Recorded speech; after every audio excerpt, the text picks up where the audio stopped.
Kara's story is very emotional for me because I wasn't sure that we would ever get there in my lifetime. I haven't, in fact, she may be the only HCC survivor I've ever met who didn't have a transplant or surgery. And I just really, I never thought we would get there. And so it moves me every single time. I think I'm going to have to just close this and maybe guess what I had on that final slide. But we have time maybe for like 2 questions if they're short. And if you don't mind just asking the question, we do have an amazing panel up here.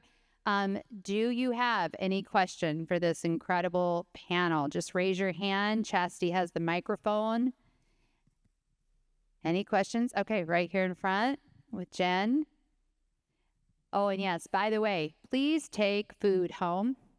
Please, please, please. As you can see, we have a lot of it, and it's super healthy. I don't have a question. I just wanted to thank you all for sharing your stories. We're sitting here holding back tears and sometimes letting them leak the whole time you spoke. So thank you. Does anybody have any questions? Yeah. Okay. All right. Chastity will be right there with the microphone. And then we have can't call it a raffle, giveaway to do. So get your blue tickets ready.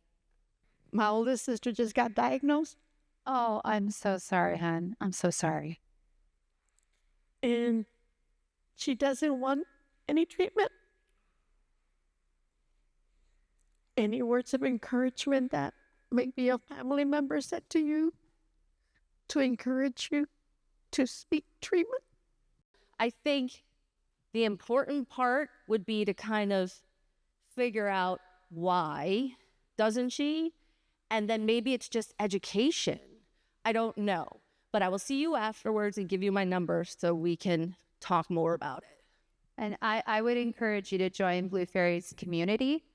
And all that information's in your packet. And because we get more caregivers often than the patients themselves.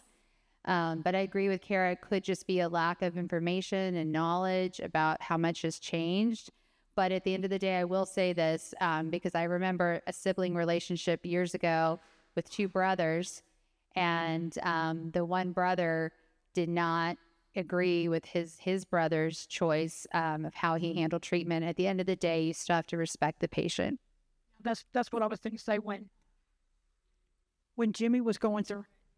At first, he didn't want to have any treatment, and I cried, and so he had the treatment. He had some treatment. But when he decided to stop and go on hospice and stuff, Andrea actually helped because I wanted him to do the liver transplant and he didn't want to. And she told me, she said, ultimately, Sharon, he's the one with cancer. And she said, so you have to, whatever his decision is, you have to support it and love him through it.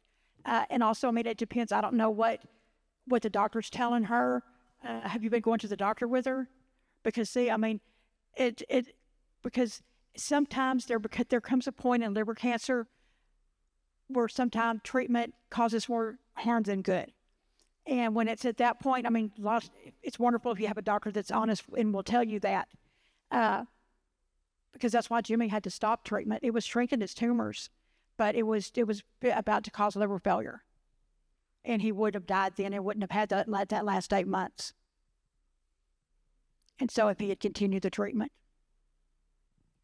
And my card is out there, so grab it. Feel free to just call me. So, and I realized this is how much I love this kid. So. This is Adrian. I think at age 3, definitely she cut her own bangs. So, all right. Does everybody have their blue ticket? Oh, we got one more question. Oh, sorry. One more question. Go ahead, please. Hi, thank you. I came in at the end of the fatty liver discussion. Yeah. And my daughter's been diagnosed with the fatty liver, but she brushed it off when she told me what her doctor said. And she said, oh, I just have to watch my diet. It's no big deal. And I hate I missed that part because that's why I'm here. I wanted to see what it's all about. Does fatty liver disease turn into cancer?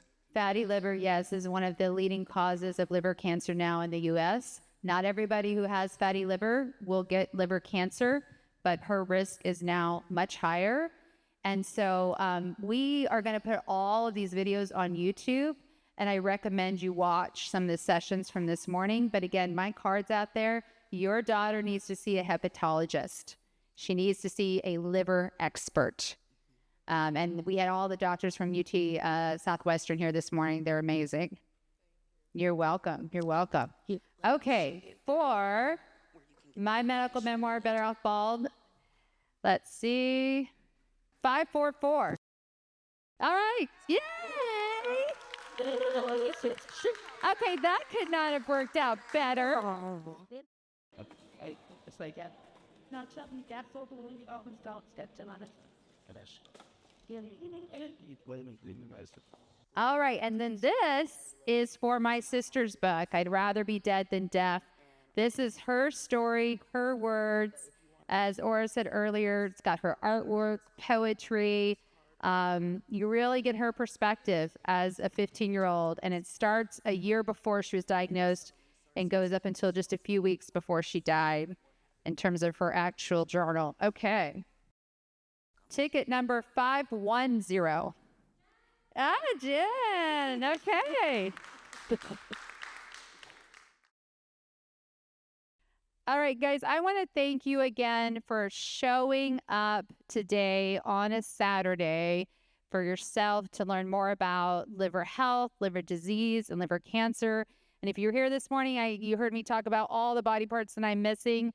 Can't live, and I'm mirroring again. Let me go back to where my liver actually is. Can't live without this thing we have called a liver. We can't live without it. We have to take good care of it. And I'll leave you with this.